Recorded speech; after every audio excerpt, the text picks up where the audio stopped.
Okay. Good morning, good afternoon, or good evening, my fine friends. Welcome to the album wrap episode of season 9.5 of the Tom Petty Project podcast. This is the weekly podcast that digs into the entire Tom Petty catalogue, song by song, album by album, and includes conversations with musicians, fans, and people connected with Tom along the way. I'm your host, Kevin Brown, joined as always on these episodes by my pal. He's the salt to my pepper, the Mike Campbell to my Tom Petty, the Mark Borch to my Walter Payton. It's the one and only John Paulsen. What do you think of that Wow, reference? what a what an intro. I don't know if I can live up to that, but thank you very much. I'm happy to be here. This is definitely discussing greatest hits albums in general is definitely in my wheelhouse, and we are really in Tom Petty's wheelhouse here in this Full Moon Fever, Into the Great Wide Open, greatest hits, Wildflowers. This is his real big heyday, I think. So this is a good time to be talking. Yeah, and so like I've had this little interstitial season between Into the Great Wide Open and Wildflowers, and just very quickly talking about. Obviously, we're going to talk about Mary Jane's Last Dance, but Peace in LA and Something in the Air. That we've got two tracks in there that I've covered as well. General thoughts on, well, maybe not Something in the Air, but general thoughts on Peace in LA. Like, how familiar are you with that song? How often do you listen to it? What do you think of it? Uh, and I haven't, just in full disclosure, I haven't listened to your episodes about Peace in LA or Something in the Air. So I don't know where you stand on these, but Peace in LA, I think it came from a good place. Tom's got a good heart. He was trying to help. Yeah. It's not a song. You asked me to get some thoughts together on it, so I turned it on this morning. This is not very good. This is not. I mean, it also just brings up a really bad time in Southern California and just Yeah. bad memories. But I think what he was trying to do is to calm everybody down. I looked at the lyrics, and it's basically saying what happened was wrong, but we shouldn't loot and steal from our own, and Yeah. stop the violence, don't play into their hand. But I mean, it just kind of comes off, I don't know, it's like, who's this guy to tell everybody what, the black community, or how to respond to this situation. This obviously rioting is not great, but I think he was, like I said, trying to do the right thing. It's not a song that I would ever turn on other than to listen to it for Yeah. this podcast.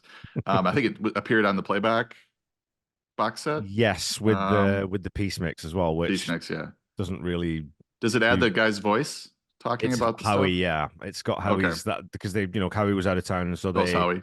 they called him and um tried to record something, but it's like, well, the quality's just not there. So they had him say something, and then that's what I'm pretty sure that's Okay. what ended up on there. Yeah. Yeah, it's something that it's not something that I would just completely ignore. I think it came at an important time in Southern California, but it's not one of my favorite Petty tracks by any means. Well, and that's pretty much where I ended up. It's like, yeah, it's, I mean, it's musically, you can tell it's rushed.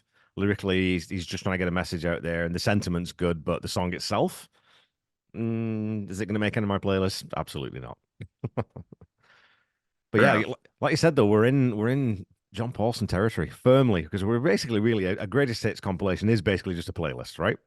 Hmm. First thing I wanted to quickly chat about then on the greatest hits is the way they sequenced it, which I thought was interesting because if you look at most artists' greatest hits, it's not usually done chronologically.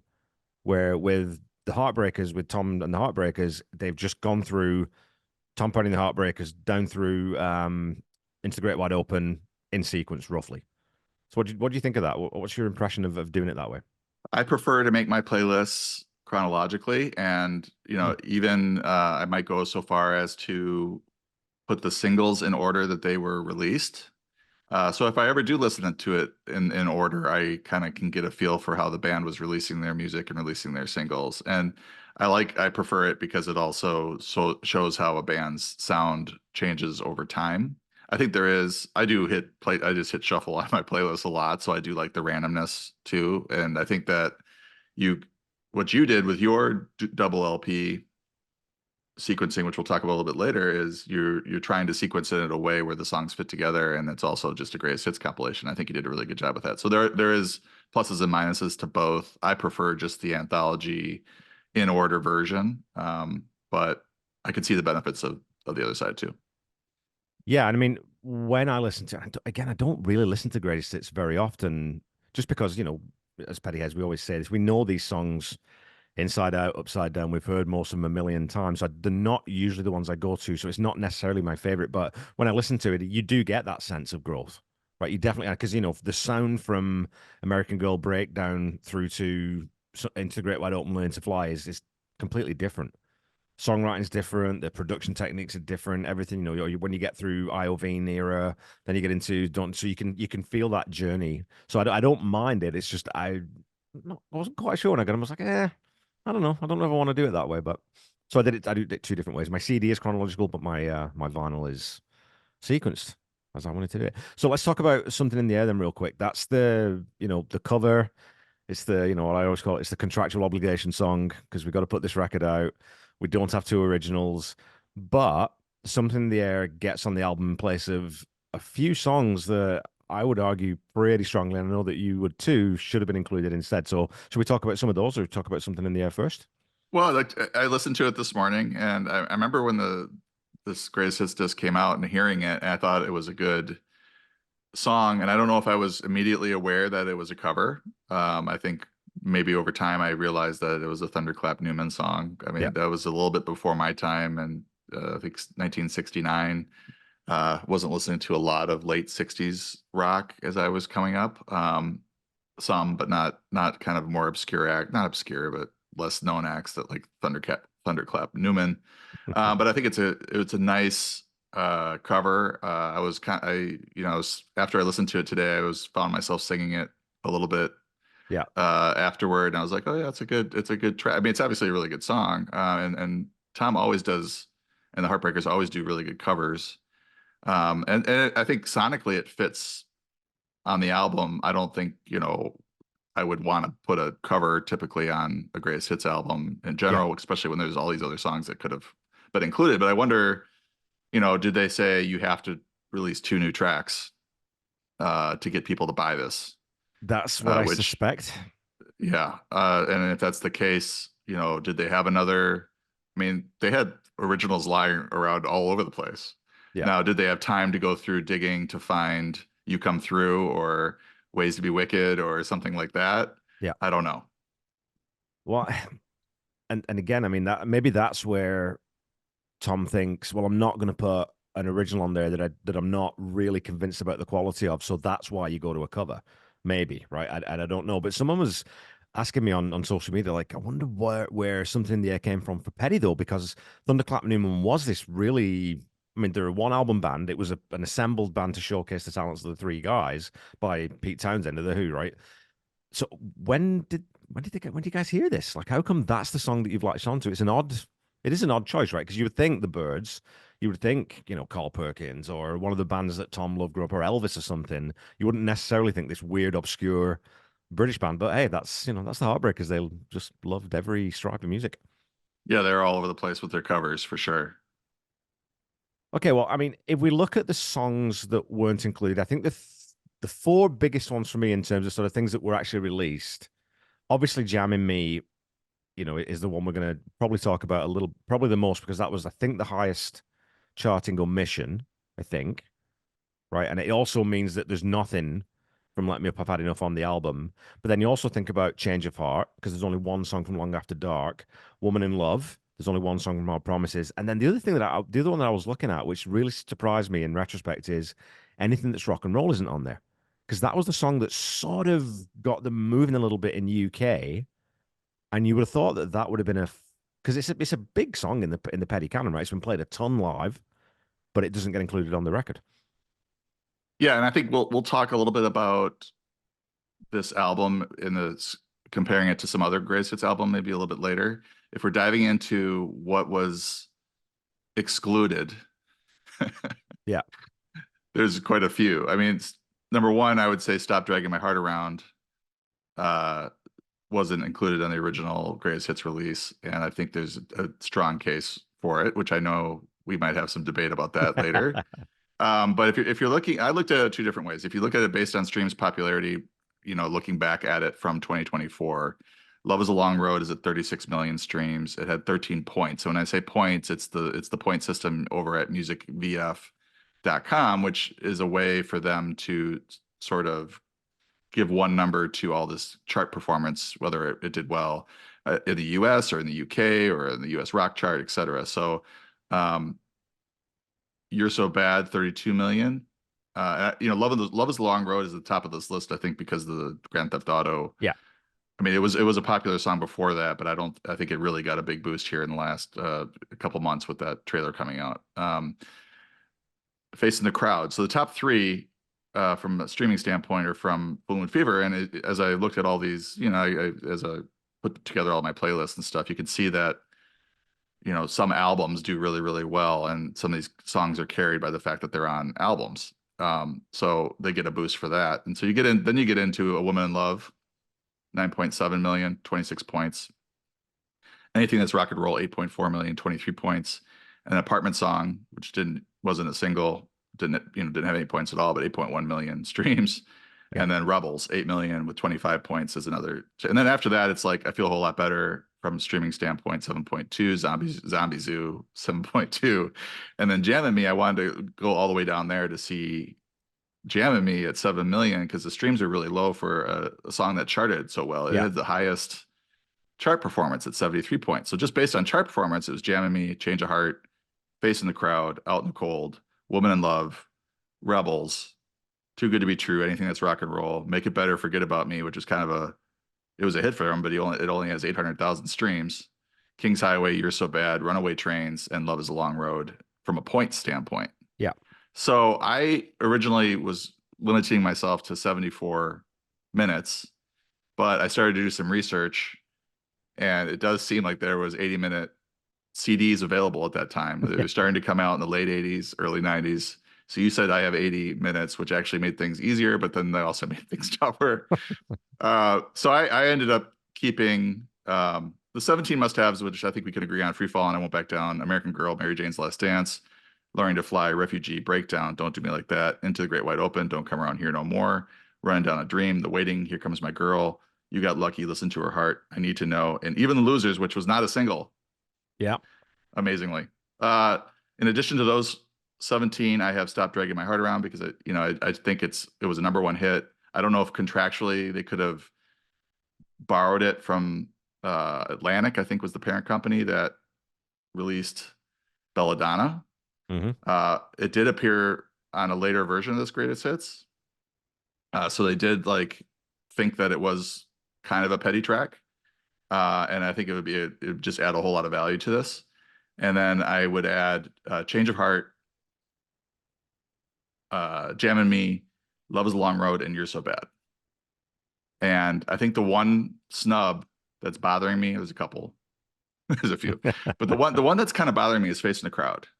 Right. Because it does well streaming numbers, and it does well if you look at the chart numbers. It's like third in both. Yeah. So it really should belong, but it is kind of, as you mentioned before, when we did the Full Moon Fever, it's a minor key, kind of a downer song. And my philosophy on this was you want to put this on at a party. You want to put this on at the bar. You don't want to have to do any DJing.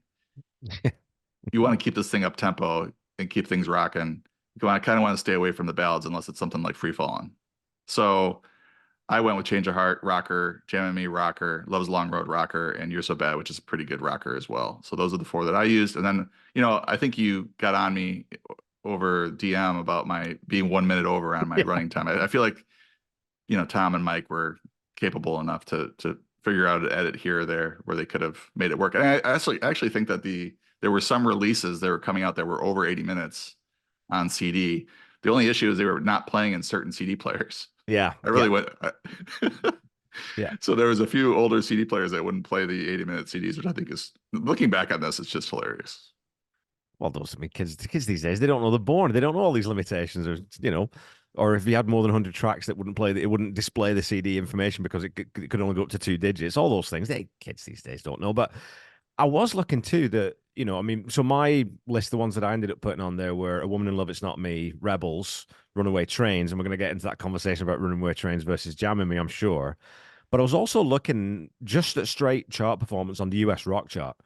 And I think when you get into that, like you said, Facing the Crowd hit number 5. You're So Bad hit number 5.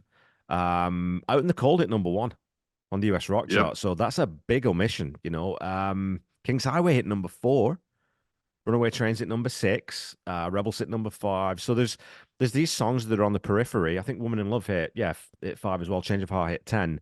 So there are these songs that are getting lots of radio play that people definitely know that, like you said, you can definitely throw in there. Now, the other thing we've not sort of touched on is this isn't when, from the point of view, I'm pretty sure we're coming at this from the same angle that we're not putting together our favorites.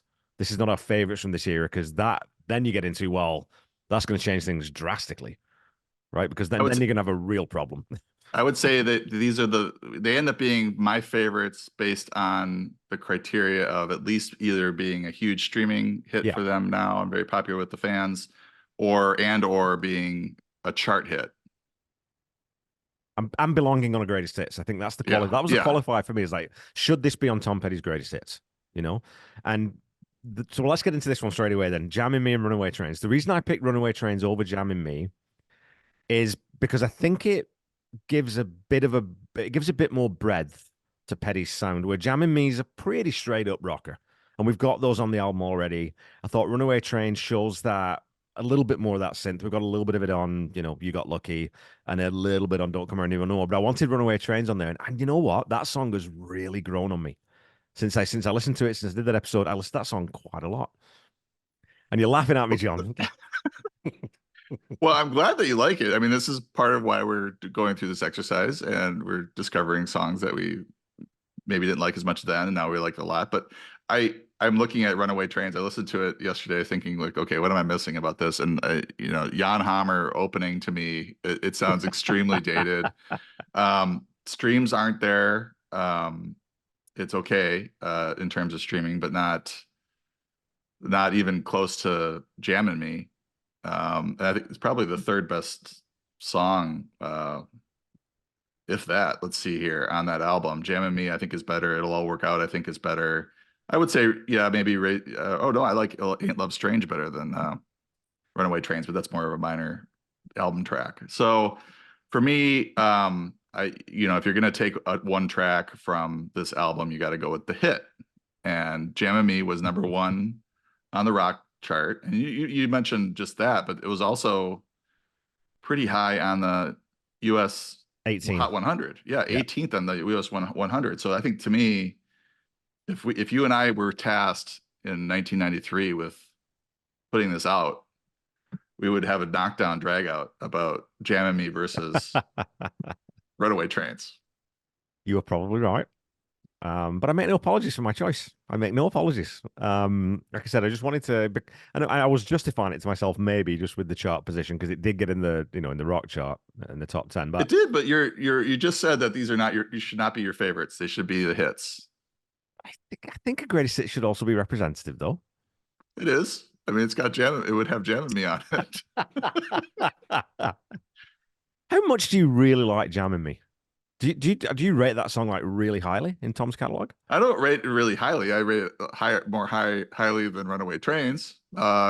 It's also grown on me throughout this process, and Spotify is feeding it to me a lot because when I was listening to Let Me Up, I Had Enough for the podcast. Yeah. The Spotify decided that I must really like this song, so it's going to play it more after my other Petty tracks or whatever play.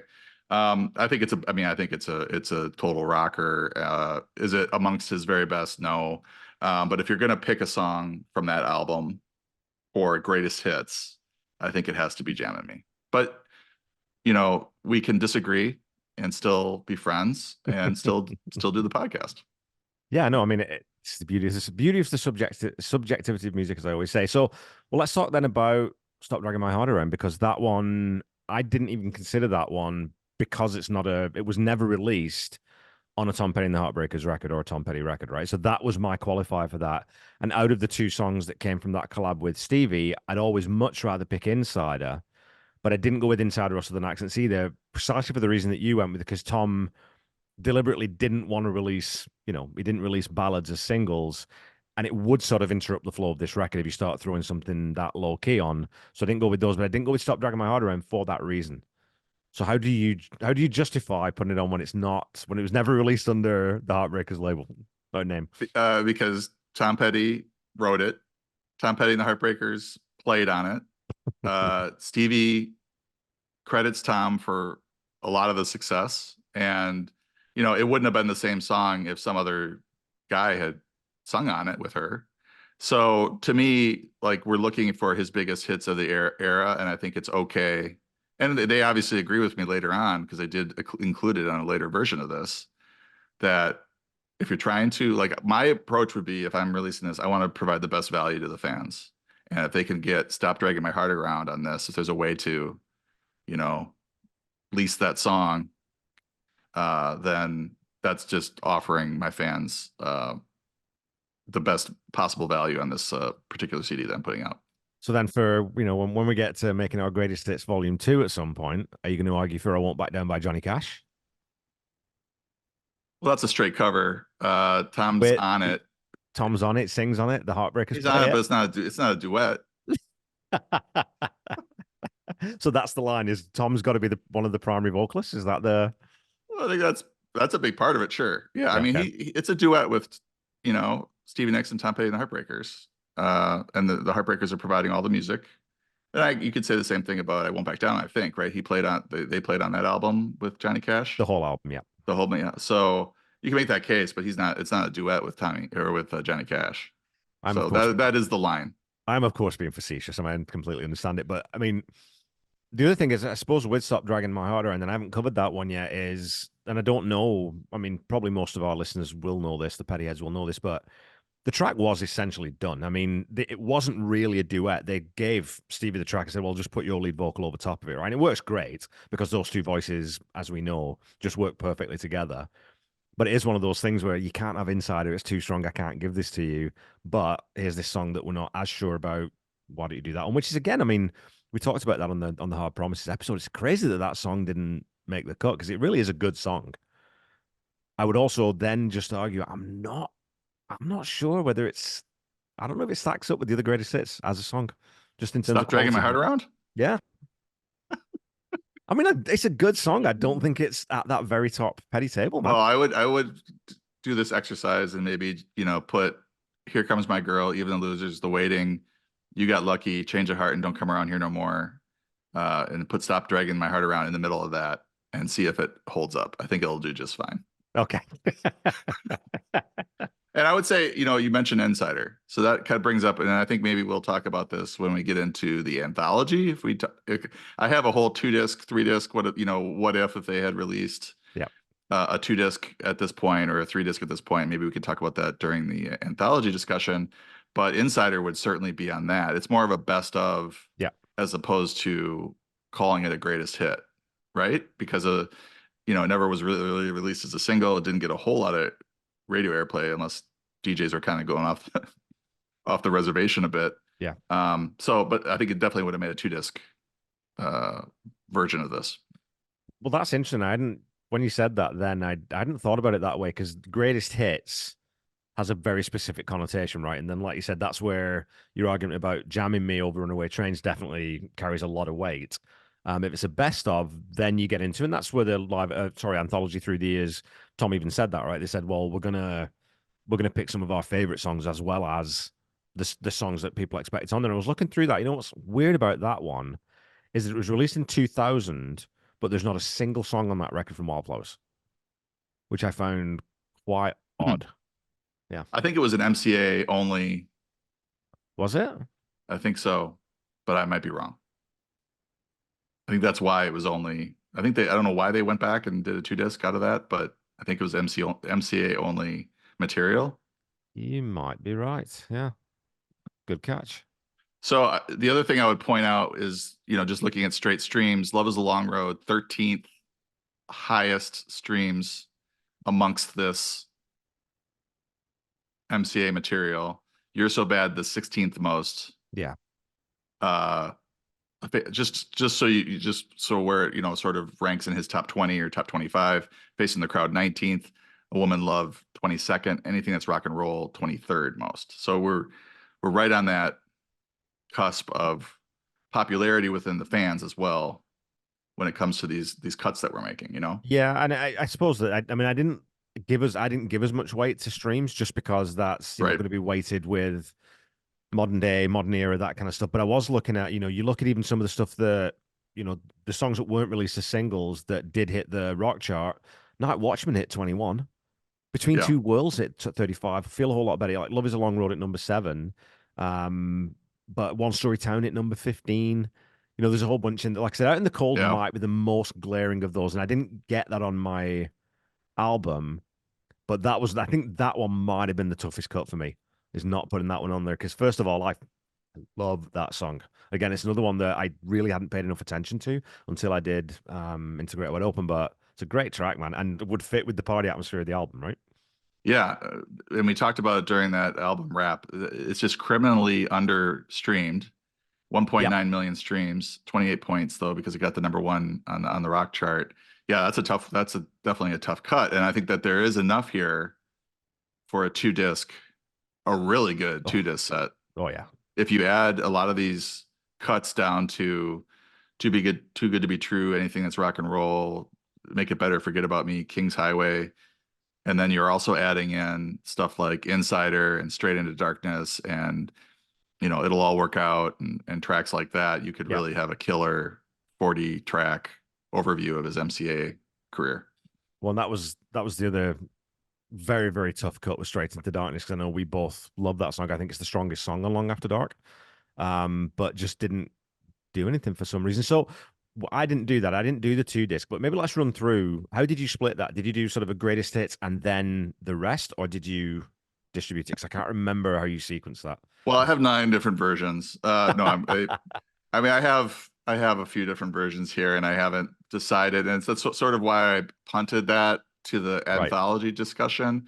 But I think if we're getting to where we can have 44 songs, if you're thinking 22 or 21 per disc, and you have a two disc set, you can add some of these, and I won't go through the whole thing, but like you can add some of these, like Surrender, like B-side, The Wild One Forever, um, you know, Insider, Straight into Darkness. You could Yeah. add tracks like my favorites from this era that were B-sides that came out that were pretty popular, like Keep a Little Soul was released as a single, which is really good. You can add Ways to Be Wicked, a lot of those tracks off of that Nobody's Children disc on playback. Waiting for Tonight was part of the Full Moon Fever sessions. I don't know why they didn't release that as part of this greatest hits package instead of Something in the Air, because that one was actually, I think, sort of ready to go. You Come Through as well. So you could add all these, and then you start to you have enough breathing room to get All or Nothing, Out in the Cold, Too Good to Be True on the disc as well from this last album prior to the greatest hits. So um, you I don't know. I think a lot of it is it's a single disc. We're charging 17, 18 bucks for a single disc. We're charging 36 bucks for a double Yeah. disc. We want to sell as many units as we can, so we're trying to keep it to one disc. And only later does, some of these 2, 3 disc sets come out, where you actually can get a full sense of his MCA material, or at least a full overview of his MCA material, while also adding enough songs to make it really appealing Yeah. to fans who want Surrender or who want, Waiting for Tonight, want like 6 or 7 new tracks that all, I think, hold up with a lot of these hits that are on there. Yeah, for sure. I mean, and I suppose then when you're talking about that, you've got 5 tracks from Full Moon Fever. So you've included 5. So obviously we talked about Love is a Long Road, but that made both of our lists. And then you put You're So Bad on as well, which of course, I mean, it's a petty fan favorite, hit number 5 on the rock chart. But your disc now is really loaded up with Full Moon Fever. So Which is, were you thinking about, you weren't thinking then about sort of distribution as much, but they're trying to be representative across the albums then? yeah, I mean, I think Love is a Long Road is a better song than Out in the Cold, but you can make a case for Out in the Cold over Love is a Long Road for sure, if you want to be more representative to Into the Great Wide Open, or if you want to, I mean, I don't know that I would pick something from a different album other than maybe something like Out in the Cold. Yeah. Um, You know what's funny is I was thinking about this too, and I almost did this, but I thought, you know what? It's a little bit, it might be a little bit asinine to do this, but I almost picked, and it was my favorites first. The only one I did it was Runaway Trains instead of Jamming Me, but I almost went with Out in the Cold instead of Into the Great Wide Open. Because, okay, Into the Great Wide Open is a great song, but it's not nearly my favorite from that record. It's kind of lower right. half on Into the Great Wide Open as an album because I think there's much stronger material, but you kind of have to put it on there, right? I I mean, even Yes, you just for the do video because alone, it's got to be on there, you know? yeah, if you're looking at this from a, and I think there's definitely a case where if we get into the nuts and bolts of this, and this is what's funny about this conversation is that it really doesn't matter anymore because playlists are Yeah, ubiquitous and you don't have to worry about this. But if we were sitting there in 1993 and one of the cases I might make or you might make to me is that, well, everybody has Full Moon Fever. yeah, Like anybody who's really interested in Tom Petty is going to have that album. So they're going to have You're So Bad. They're going to have A Love Is a Long Road, which maybe is why those didn't make the album and only the major yeah, hits made the album. And we could say, well, we could add something from earlier in the catalog, Woman in Love, certainly Change of Heart and Jam and Me, Rebels, anything that's rock and roll. yeah. You could add one of these or two of these to make it more, spread out over his entire career, as opposed to loading up on what we think are the best songs and most popular songs. Yeah. Well, let me ask you this. Here's a question I didn't prep you for, so I'm going to throw this at you cold. If you could only, so, I think we're both agreed, and I think most Petty fans would agree that Something in the Air is the sort of, you know, weak track, if we want to say that, or is the weak link or whatever it might be, and maybe stops it from being a perfect greatest hits. If there was one song that you were going to replace Something in the Air with, and we were sticking to the 18 tracks, which one would you go with? Because I know which one it is for me. It's, straight up, but it's not what I would necessarily consider, my favorite song, whatever it is. But there's one track that I think has to go on there instead of Something in the Air. Which one is it for you? Well, I don't think you're gonna like my answer, but it would be Stop Dragging My Heart Around. Okay. I like that answer. If I you like that answer. okay, I don't know if you would think that's a cop out. I think if you get out of that, if that's not like eligible, that makes it a really tough decision just to do a one for one replace because you can make a case for 6 or 7 different songs. What would it be for you?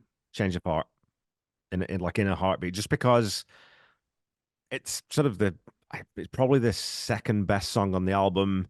It fits really well with the rest of the singles. Yeah. Like it sounds like a single, right? Like and it's one of those you think, why was that not bigger? And why is that not in that conversation? I think the only reason that's not in the conversation or doesn't get streamed or listened to as much maybe is because it didn't make the greatest hits. Really, Yeah. I think that's part of it. When I heard it, I don't remember if I had heard it on the radio prior to like going back and looking at his chart history, Yeah, and it seemed familiar, but I don't know if I didn't put it together with Petty or how much I heard it on the right. radio. When it's Yeah, it's a three, great tune, and it kind of has the ELO feel to me yeah, with the it's crunchy guitar. 3 minutes 18. It's tight. Yeah. It's this perfect little So you dense like little tight that? pop You song. like that a lot more than Jam and Me? Oh God, yeah. Yeah. Oh heck yeah, yeah, yeah, yeah. I think well, I mean, lyrically, it's a much better song because the lyrics in Jam and Me are sort of, they're thrown together by Bob and Tom, and they're not, I don't think they agonized over that lyric, right? It was very much that sort of let's get this done quickly. Part of they're coming off the tour and they've got that work aesthetic about, well, let's just write quickly and record quickly and get this done. I don't think they spent a ton of time, right? And it was like the Tom quote about when he called Bob and said, "Hey, I've written these lyrics. What do you think?" Is yeah, whatever, do what you want. Sort of thing. He wasn't. Bob was like, "I don't care. Yeah, that's if you think that's good, do it." I mean, I think from a greatest hits standpoint, the biggest snub was Jam and Me because it Yeah, was #1 on the rock chart, 18th on Hot 100. It was his biggest hit that was left off, but I yeah, could see a case. I could certainly see a case for a preference of Change of Heart. I yeah, cannot see Runaway Trains. yeah. No, and I wouldn't put that on there. I wouldn't switch that out one for one, right? I wouldn't switch that over. And yeah, I'm kind of regretting picking Runaway Trains now because I think I've upset you. I've Well, upset John's yeah, equilibrium. yeah. Well, it's. I mean, I don't know. Like, I listened to it to try to be it with an open mind, and I don't know how you made that decision. But hey, we all have. Music is subjective, One right? thing we were in agreement on though when I was looking through was that neither of us reduced the representation of any album apart from Right. taking off Something in the Air, right, which I thought was interesting because neither of us, because I mean, I don't know where you would. Damn the Torpedoes at 4 might be slightly overrepresented. And then, like you said, if we're being really clinical about it, even the Losers not being a single and not, well, I don't think the rock chart actually even existed at that point. I don't know when that came into existence. I'm not too sure what era that was, but well, hang on, let me look. because, well, no, Night Watchman hit the mainstream rock chart, so maybe right around 80, 81-ish it started. But even the Losers didn't chart, so I think that, if you're going to be really clinical and really merciless, you could say, should it be on a greatest hits if it wasn't a single, if it didn't get any airplay? I don't know. I mean, it's a classic. It Oh, did get yeah, for airplay. sure. I don't, yeah, I mean, I'd heard that song before, Right. on the radio. I don't like, I don't know how they do I don't know how they do the singles all the time, and how they Yeah. track the chart performance, but even Losers was I don't think it was a hit because it was on the greatest hits. So there's nothing there that they included that I would remove. It's just Yeah. that we have extra space to add other than Something in the Air. Well, thank God, right? Thank God we don't have to Right. start taking things off and be like, if you said to someone, you've got to get it down to 15, I would just throw my hands up and walk away because I don't think I could do it. Like, what would you take off? Yeah. What do you cut? You don't.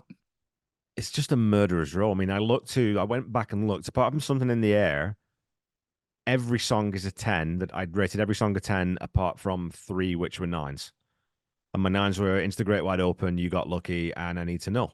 And I Need to Know only because it's a good song, but it's a really short in and out. It's got one message. It's one dimensional, not in a bad way, but it's fairly one dimensional, that song, right? It's not like as interesting as some of the other stuff, but still, I mean, this powerful driving song. So they're all nines and tens. I don't know. I can't take anything off this record. Yeah. I don't think we would. And just to talk about Mary Jane's Last Dance a little bit, uh, what a track to just add to your greatest hit. I pulled a quote. He was really against the idea of, this is from, I watched the documentary Running Down a Dream, the part about the greatest hits. He's like, I was really against the idea of the greatest hits, but it was contractual. I was really against writing a song for it. How can it be a hit if it's a new song? And then he goes, so he took this track, which was part of the Full Moon Fever sessions. They did not have the chorus. Rick Rubin liked it and said, well, why don't you write a chorus for it? And they did. And it turns out to be Mary Jane's Last Dance. And I think, that song's success contributed a lot to the fact that this went 12 times platinum or Yeah. whatever it was. Because this is the one place where you could get it. If you're buying the single, it's $5. If you're buying this greatest hits, it's 15 to 17. Yeah. So why not get all these other hits on top of it? And just an incredible song to pull out of the archives and to dust off for a greatest hit, which actually became its greatest hits for him. And it's my wife's favorite song. So whenever he played this at concert, she would always light up. And he almost always played it Yeah. after it came out. Well, 552 times. I think it's seventh or eighth most played song live or something like that. It's in that region, right? But I'd said on the episode, and we talked a little bit online on just on our regular socials about songs that are included on greatest hits albums that belong on greatest hits albums. And I heard from quite a lot of people and some really good songs. I don't think anything gets anywhere near Mary Jane's Last Dance in terms of, I don't think there's a top 10 song in any of those other artists' catalogs where I think Mary Jane, you could make a strong argument this is one of the best songs he wrote, right? And just that switch in the chorus is what makes the whole thing.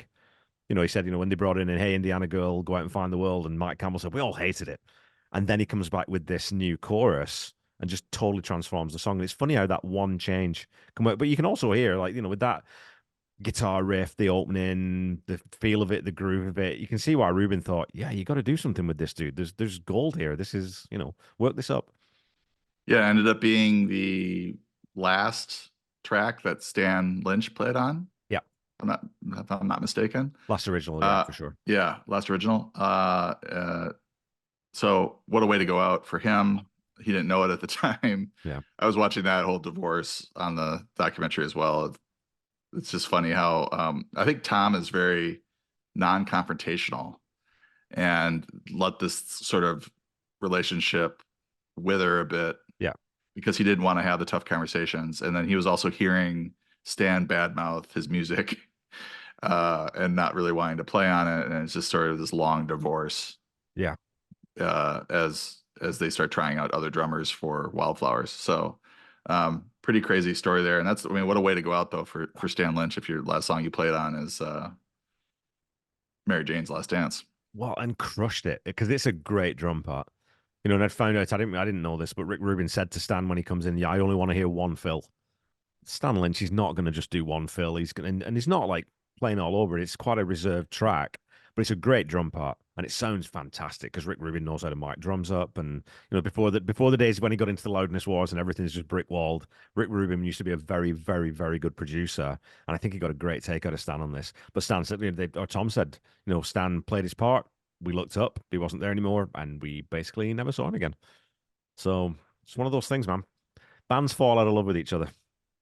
For sure. I think he came back and played at benefit at the Viper Room because Tom threatened to replace him for that show with Ringo because Stan apparently had moved to Florida Yeah. and was like, "Well, is there any money in this benefit show?" And he's like, "No, the band's doing the show and you need to be there." And he was mad. Tom was mad that Stan was acting like this, so he showed up and played. But I think that was their last That was the performance last. together. Yeah, it was. Yeah.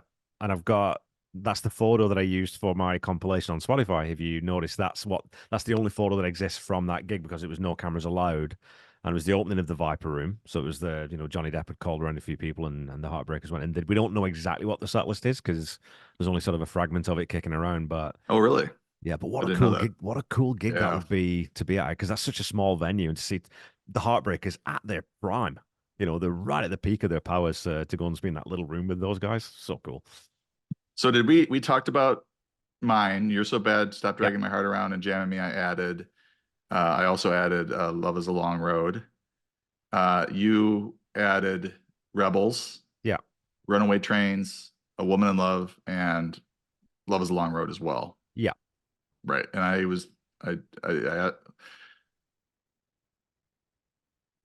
asked, why'd you pick Runaway Trains over Jamming Me? So we got that covered. And I'm like, okay, so we discussed Stop Dragging Your Heart Around. So what are your thoughts about You're So Bad? Is it even close Yeah. for you, or was it close for you? It's a great song. I think it's maybe I don't know. I'm going to say something now, and it's going to come out. I'm going to regret this as soon as I've said it. I don't think it's a serious song, which songs don't have to be, of course. But it's this frivolous little bit of whimsy, which I love Petty doing, but that doesn't scream single to me ever. You know what I mean? Does that make any sense? I don't know. It does. It was a crowd favorite. I think fan Yeah. favorite as well. And I see if someone was going to pick apart my playlist, I could see that it's too heavy on Full Moon Fever, and that's an Yeah. album that most people have. So I could see that, understand that argument. I think it does keep the party going. I think it's a fun one. And you mentioned like, oh well, Runaway Trains, that shows his musical breadth. I think, You're So Bad shows his sense of humor. Yeah, for sure. You could make the same argument, but just a different Yeah. adjective there. Hey, In terms of I've what is never that claimed show? to be consistent in my opinions or positions, John. It's the old Groucho Marx say, well, if you don't like my ethics, don't worry, I've got other ones.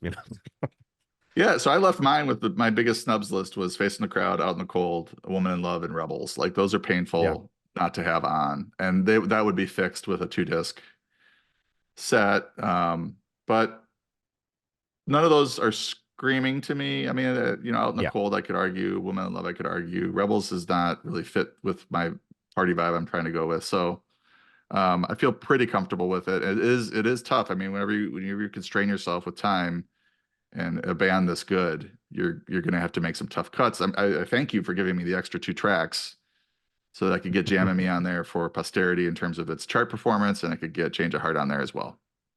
Well, and one thing that we haven't really touched on is, like you said, we've only taken the cover off the greatest hits. We haven't removed anything. We haven't gone into that. Oh, that shouldn't be on a greatest hits album. We had a conversation about even the losers, but we both agree it's got to be on there because it's one of the most well-known songs in the catalog.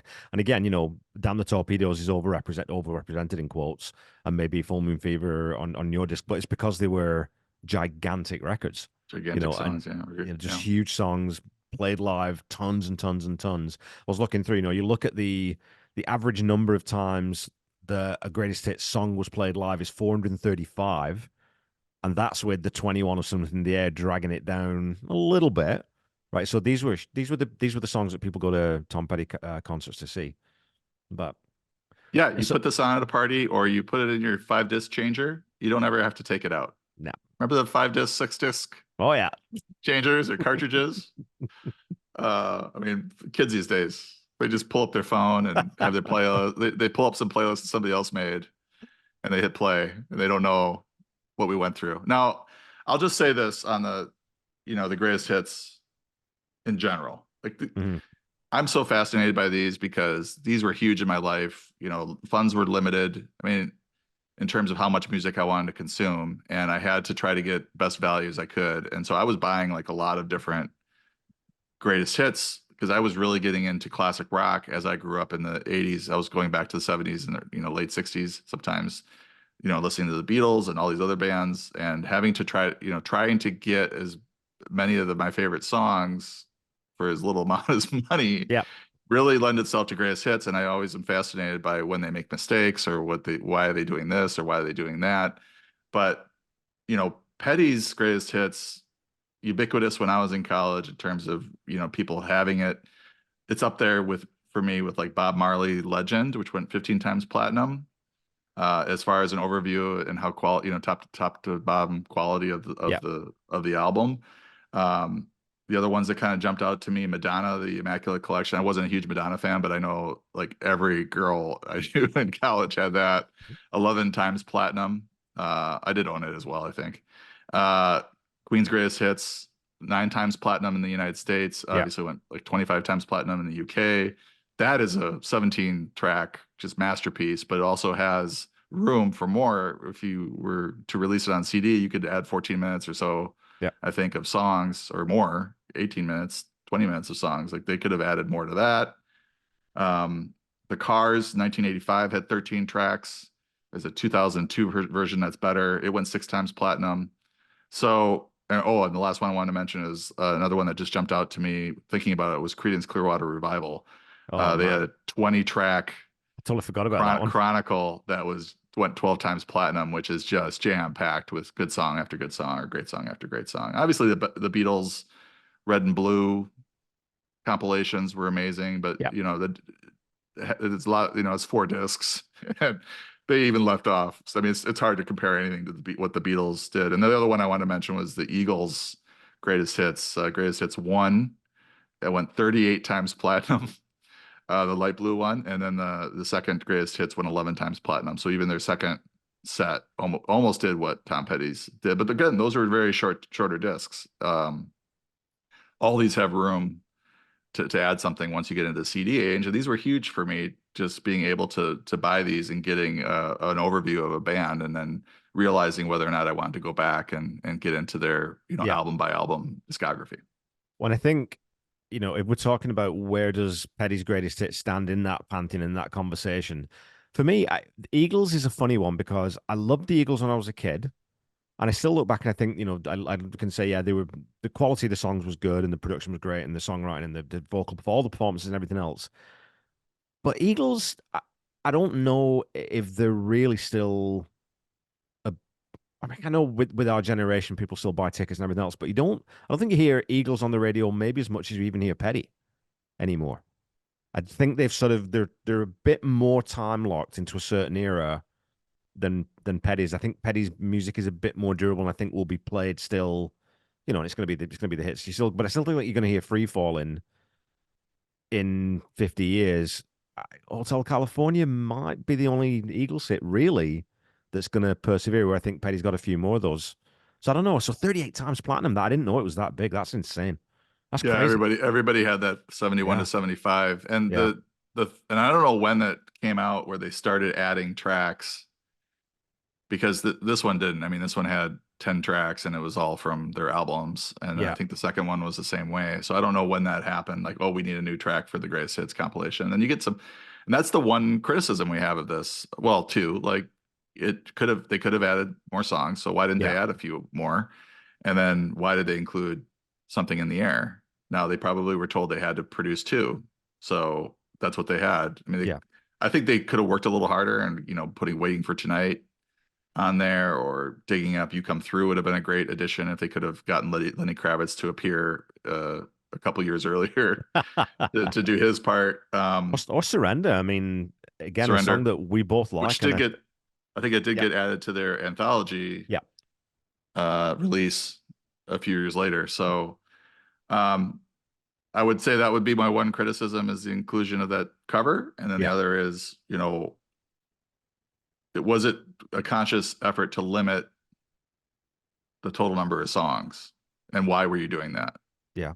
Because it could be a record company exec saying, well, we want to give them this, but we don't want to give them too much to cannibalize your own back catalog. But I think that's from a fan standpoint, that's kind of a double-edged sword, because if Mhm. you the more songs you can put on the greatest hits, the better chance somebody's going to hear something that they're going to turn into a huge Tom Petty fan and go back and want to listen to every album that they released over the course of whatever their career was at that point. So what was the runtime? 65:44 is the runtime of the CD. So yeah, I mean, it's not like it's, even if you put it down to 75 or 74, I don't think that's overstaying its welcome because of the quality of the songs that you can add. So it'd be interesting if it would have been interesting to hear that conversation about, which ones are we including, which ones are we not. And again, anything that's rock and roll was released under as a UK edition bonus track. So clearly that conversation was had. So I don't know why UK only, like maybe again, like we said, where it was one of the songs that sort of, broke them more or less in the UK. So maybe that's part of it too, is the market, right? If we're releasing this predominantly in the US and this is predominantly a US band, these were the ones that were the big hits in the US. But like I said, then how do you justify not putting Jamming Me on there? Right. It's such a strange. It's a the omissions are stranger than the inclusions on this, I think. And I don't know, like, I think maybe you and I have talked about this more than they talked about it. I don't know. I don't know, like, if Tom doesn't want to do the greatest hits Yeah, compilation and doesn't want to write songs for it and is kind of doing this begrudgingly, like how into the weeds is he on what's being included or what's this not is being true. included, or who's in charge, Yeah, of the track listing? Um, I find it fascinating. I would love to just watch an hour documentary about the making of the greatest hits and like the inside conversations as to like what the decision makers would take into account, yeah, because like Janemy isn't up there with his all-time greatest hits in terms of like the quality of the song or how often it was played or whatever, but chart-wise, yeah, it's absolutely a greatest hit of his, and it should have been included just from a chart performance standpoint. yeah, for sure. I mean, I was, looking at comparable. I was looking at greatest hits too, and some of the ones that I'd written down, Fleetwood Mac's greatest hits. The Oh Green yeah. cover is phenomenal. Eurythmics, I think, is a really, really good. We got that Dave Stewart link there, but that's a fantastic greatest hit. Springsteen's I was looking at, and I was kind of surprised, obviously because there's parallels always drawn between Tom and Bruce, but that was released in '95. So it's kind of right around the same era. There's four extra songs, four new songs on Springsteen's greatest hits, which means there's only 14 of his hits to that point on that record. And I would argue of the four they added, only Secret Garden belongs on that record, because the other ones, Murder Incorporated, Blood Brothers, This Hard Land, they're good songs, but to me, I don't. Can you hum any of those right now? Could you just off the top of your head? No, Where the rest of no. the, Atlantic City, Dancing in the Dark, Born in the USA, Glory Days, Human Touch, Born to Run, Thunder Road, all these are iconic songs. The ones they added is like, yeah, you can tell that these were not, you kind of had to work at these. So I don't think Springsteen's greatest hits stacks up.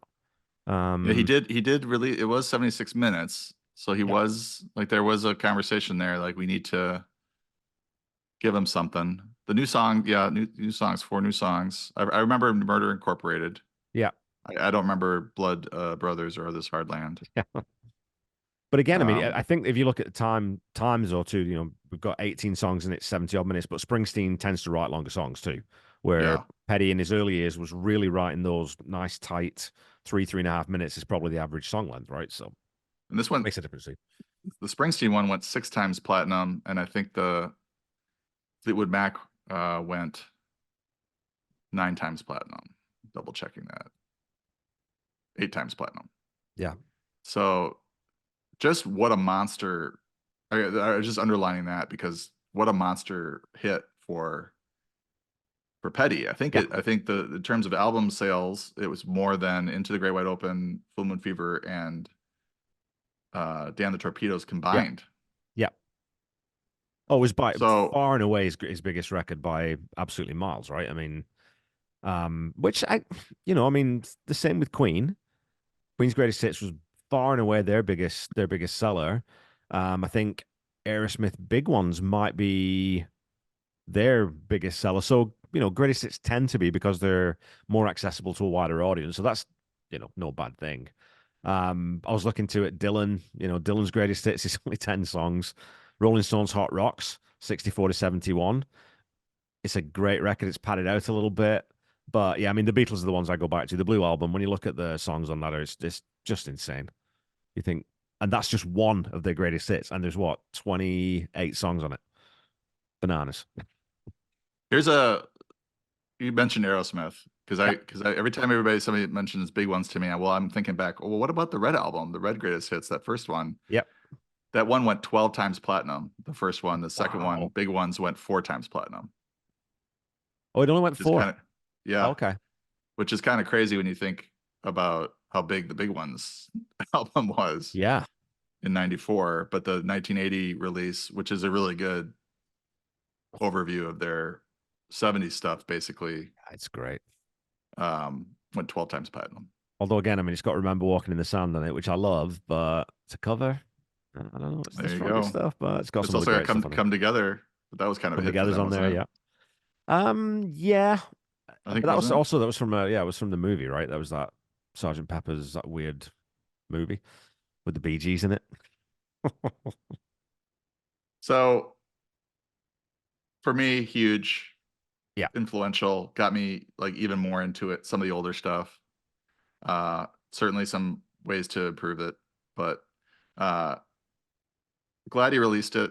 I wish I wish we knew more about the track listing as to why it. I honestly think that this conversation might have been longer than the one that they used to decide the track listing. well, I mean, again, this is where, that's why it's called show business and it ain't called show fun. Yeah, It is a business. And as you said, Tom wasn't really in favor of doing it. And it's also strange where you think, he's in the middle of writing Wildflowers. He knows how seismic that album's going to be. You've got to have a sense of this is the best thing I've done so far, potentially, right? So to have this greatest hits where you've not even done your career, looks how old was he? And so he'd have been what, 43? So he's not done his career right. yet. So to do a greatest hits, and when you think about the songs after that belong on a Tom Petty greatest hits, I mean, dear God, there's no way you can do a single. How would you do that? Now that'll be an interesting one when we get to that. Once we've done the 16 albums, then we will force ourselves one exercise. If we would had to do a single disc greatest hits, how do we do it? Because that'll be torturous. Now is that sadism or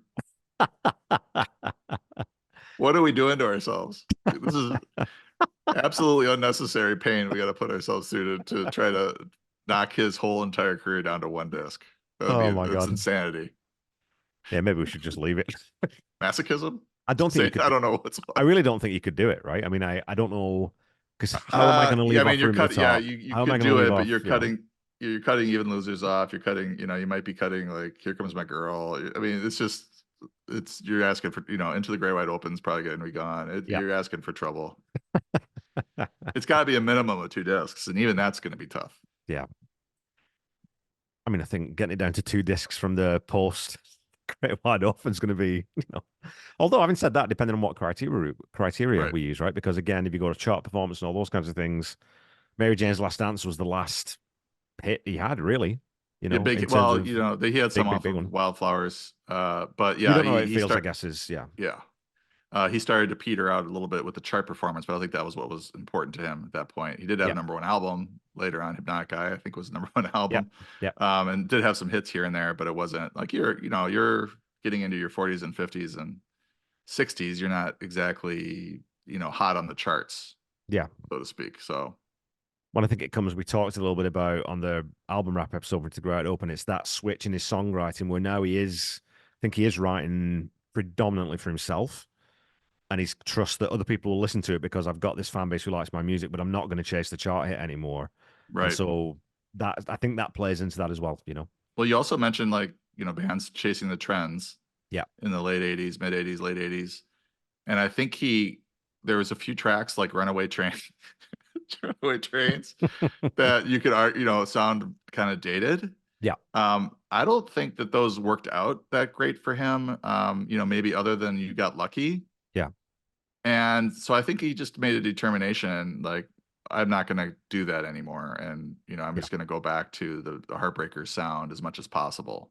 Yeah, definitely. Because everybody, all the bands kind of got, in their own heads about what new electronic sounds we can make and how we can make things sound kind of weird in the studio. At the time, Yeah. it sounded futuristic, but now it sounds dated. When they had Ben Montench there saying, "Yeah, I'm not playing that. Go screw yourselves. It might be new and it might be shiny. I'm not doing it." But here's my argument about run. Well, I'll make one last case for Runaway Trains, and it's is that I think that if you update the instrumentation on that, or sort of Okay. change and don't, I think the song itself is really good. I think the song is really strong. I think if you played that, it's one of those you could play acoustic solo, you could play it on piano, you could play it because the song, the lyrics are really good and the melody is really good and the structure of it's really good. Is the Jan Hammer intro, chewing the scenery? Like, yes, absolutely. But I also have a real, because I used to listen to Jean-Michel Jarre when I was younger. Like, I'm a keyboard kid, so it never bothered me as much. But I think in respect, if I'm taking one thing away from this conversation, is I think you're probably right that I shouldn't have put Runaway Trains on my greatest hits. I would argue in all seriousness to reconsider that decision and to perhaps and also the funny thing is that for your CD version, Hmm. you have to remove a song Yeah, and you remove Rebels, I did. not Runaway Trains. It's amazing. No, no, you can absolutely love the song and it doesn't belong on the greatest hits. Well, That's okay, just look. my position on it. Well, look here. I've done one already. We're going to make another football reference. I'm going to call an audible. And I'm changing my decision. I'm keeping Rebels on and I'm taking Runaway Trains off, which On the does mean, CD however, version. on the CD version, but it does But mean that I've got no representation now for Let Me Up, which I'm okay with. I can live with it. yeah, I don't think you have to have a song from every No, album necessarily, unless it I really think, belongs. and I think Rebels But is stronger than anything else off or anything that was released from Let Me Up. you should probably take a hard look at your LP and see if Jam and Me would fit where Yeah, Runaway Trains is. If you're trying to make a greatest hits album, it might. I'll put it under consideration. How about that? that's fine. I'll live with that. Thank you. Okay, well, is there anything else for us to talk about, or should we start wrapping things up? What do you think? No, I think it's good, and I do when we get into the anthology discussion, which will be a fun one too. We could talk about. I have a 3-disc Yeah, version, which I think is insanely good, but it is also, you know, predates the the box set a bit, which is what they were trying to do with the box set with a 5-disc box set. yeah. So it's a lot of that's overlap, but I think it could have been affordable and would have been amazing for fans as well. So we could talk about that during that episode. Well, I do want to just quickly run down a greatest hits that one of my listeners sent me. And it's Okay. a guy who has been a listener since pretty much day one. He's a big supporter of the podcast, Paul Roberts. So listen to this. He's gone rogue. Like he's gone completely off the Okay. reservation. So we've got 1, 2, 3, 4, 5, 6, 7, 8, 9, 10, 11, 12, 13 songs from the original set. So he's taken out a bunch. So he's going American Girl Breakdown, Dog on the Run, live, but trimmed down to 4 minutes. So that's from the official live leg. Listen to a Heart Refugee, Here Comes My Girl, The Waiting, Even the Losers, Women in Love, Straight into Darkness, Southern Accents, Rebels, It'll All Work Out, song that we both love, Handle with Care. So he's kind of doing the Okay. Stop Dragging My Heart Around thing where he's dragging in Yeah. something from something else. And then he goes Running Down a Dream, Free Falling, Won't Back Down, Learning to Fly, Great Wide Open, Dark of the Sun, and then finishes up with Mary Jane's Last Dance, which again, it's a pretty good album, man. I So mean, it's that what did he remove? That is the question he because your listing removed. That's goes. a good question. I didn't actually write that down. So he didn't put on. Let's have a look. So I'll just say when he You Got when Lucky I isn't on there. You don't come around here no more isn't on there. wow. What else have we got that's not on there? I Need to Know, I think maybe isn't on there. And then something there, obviously. Here Comes My Girl in there. Yeah. Don't Do Me Like That. Don't Do Me Like That is the other one missing. Oof, Yeah. that's tough. No offense. That's a rough. That'd be rough. Yeah. If I were buying it, I'd be looking at it like, But 21 songs, I mean, when you read those 21 songs out, if that's a playlist that I'm going to listen to, it's a great 21 songs, yeah, yeah. But if you're And that's the thing with ponying Petty. $18 and you want the greatest hits, then you probably want a little bit different Well, track listing on that. Paulson Bolton, they're a little bit Not too far from where I grew up, but they're a bit weird in Bolton. He's going to give Is me this going nothing. to make the podcast? Oh hell yeah, and he's going to give me all sorts of grief about that. I will say, like, the biggest snubs for mine, Facing the Crowd Out in the Cold, Women Love, Rebels, all would fit perfectly. And I do like that he did include the, that's just segueing back to his, is Yeah. that when I do best of lists for Petty, I do include Handle with Care, End of the Line, Yeah. and sometimes even Last Night, because Last Night, which we might, I don't know if we're gonna ever talk about his songs on Oh those yeah. albums, but like that Last Night could have been a Petty hit, or at least a great Petty album track. But we've also got Roy Orbison and Yeah. the whole thing going on there. So I include a lot of those on the playlist as well. So I appreciate the fact that he did include that. I think as you get later in his career, some of that stuff might start popping up on his anthologies. I'm not sure, or live versions or something of, or maybe it's just his concert versions Yeah. of the They, Handle with Care. He they started did Handle playing with it. Care live, but they didn't do. He didn't do. I He mean, never I know he released did. it. No, and they did Tweeter as well. I think live, and I think maybe End of the Line. That might be it from the Okay. Wilburys. I'd have to go look at the set list. Hey, let's bring it up. Let's see. Handle with Care, End of the Line, Tweeter and the Monkey Man, and Poorhouse. Oh, they did Poorhouse once live, which great track. I love that track. In 2015 at the Troubadour in West Hollywood. Cool. Oh, that's just so Troubadour that must have just been like a little, only a 10-song set, so that might have been like a promo-y type benefit, of, or or yeah, benefit or or something, something. yeah. Yeah. Because they did. Oh yeah, no, totally. So listen to this set list. The smaller the room, the more wacky they'd get with their set list, because they Yeah, know everybody that's there is just happy to be there. listen to the set list. Cabin Down Below, Little Red Rooster, Willie Dixon, I'm a Man, Bo Diddley, 13 Days, J.J. Cale, Dogs on the Run, Runaway, Del Shannon, with Jeff Lynne, who was in attendance, The Poorhouse with Jeff Lynne, Roll Over Beethoven, Chuck Berry, of course, with Jeff Lynne, because that's Jeff It's a loves that song. yellow hit, yeah. Mary Jane's Last Dance, and then Running Down a Dream. Yeah, Yeah, they finish strong. They always finish strong. always finish strong. All right, well, that's good then. I think we've yeah, I was listening to your playlist. I'm like, yeah, I can't fault with it. Like, that's really pick any 20 songs from this year, as long as you've got, like you said, those anchor points in, the ones that have to be on the Free Fallers and Running Down the Dreams and American Girls. You can really pad it out because there's so many good tracks from these first 9 records. So I'd really have a problem without. I mean, Don't Do Me Like That's one of my favorite yeah, songs and it was a big hit for them at that yeah. point. So it would be a tough one to cut, but not to start nitpicking again. Don't Come Around Here No More. How can you not have Don't Come Around Here No More on a greatest hits package? It's my daughter's least.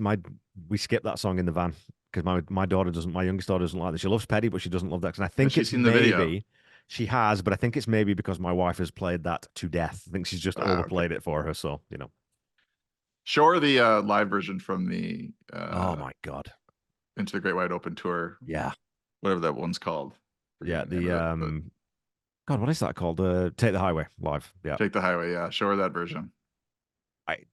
Top 10 live performances of any song by anyone ever for me. Well, I mean, he walks over to they're doing the intro, and he walks over to the chest and pulls out the hat, and everybody goes crazy. Yeah. And then obviously the song's amazing, and then he's got the whole breakdown where he's getting chased around the tree. It was insane. So yeah, it's a fantastic. That was just a good showmanship too. Yeah. Which they didn't lean into. I think only on that tour, really, they went to those extremes, right? But right. Yeah. All right. Well, we'll leave it there. And you know what? I'll put a note out. I'd love to hear other people's greatest hits, because we're always, the rationale behind why we choose things over others is that's our personal preference. And there is some logic in there. John's very clinical about, looking at chart performance. He's way better than me at that stuff, looking at streams, all that kind of stuff. But we'd love to hear your greatest hits and what you would change, chop out, put in, take out, within time constraints. You can't have 25 songs unless you're picking all the 2-minute ones, I guess. But until we meet again next week, keep listening to and sharing Tom's music. Try to be kind. Try to say I love you to someone at least once a day. Stay safe and healthy, and I'll be back with you next week to start talking about Wildflowers. But I've got a special pre-season episode that I'm doing this time, which is something I haven't done yet. But I think with the scale of that album, I've got to give you a little bit of a prep. Bye-bye.